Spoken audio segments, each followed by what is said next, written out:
This is Father Matthew Kozlowski speaking to you from St. Mary's Episcopal Church in Stuart, Florida, speaking to you today about 3 good arguments for theism. Last week it was 3 good arguments for atheism, the premise that there is no God. This week, arguments on the other side. Arguments for the existence of a being of immense power, which is responsible for our existence. Somebody wrote to me and said it should be a being of infinite power. Indeed, in Christianity, we believe that God is infinitely powerful. For the purpose of this discussion, both immense and infinite work out okay. So let's get to the arguments. The first is the existence of beauty and the human drive and yearning for beauty.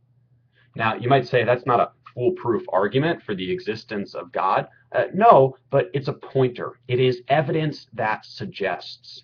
And if you look at the way that humans across time and space have an instinctive yearning and passion to connect with beauty, then it suggests that there's something beyond, which is the creator of that beauty. If you've ever been moved to tears by a certain piece of music, if you've ever just been struck by a certain work of art, you know that it's very hard to kind of reduce that into a mechanical dance of atoms. And so, regardless of the fact that different people have different standards of beauty, the yearning for beauty and the experience of connecting with something beautiful suggests that what we're really doing is connecting with the creator of that beauty. And we are seeing in the beauty and the drive for beauty the existence of something beyond, which is behind all of that beauty. So that's the first argument. The second argument is experience, people having experiences of God. Now, if you watched the previous segment, you know that that was also an argument for atheism, the fact that many people do not have an experience of God. Well, this is the other side of the coin, that there are millions of people across time and space and cultures who have had experiences of the divine, oftentimes in very similar ways. And so many people speak of experiencing God through prayer. Many people speak of experiencing God through healing. Many people speak of experiencing God through guidance.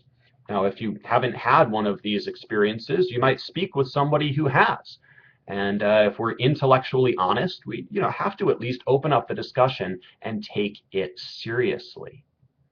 And so the fact that just so many people across time and space have experiences of God, it suggests that there's really something there.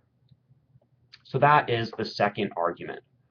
The third argument is a particularly Christian point of view because it talks about the resurrection of Jesus Christ. And it's really interesting. In Christian theology, we usually don't start with the arguments for the existence of God. We actually start with a historical event 2,000 years ago in Palestine, where we say, and many historians have come around to saying, that this bodily resurrection really did happen.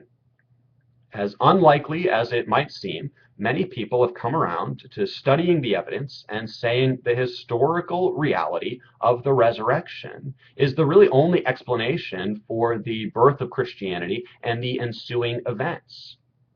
And so if this really happened, if Jesus really did rise from the grave, then it suggests that there is a power.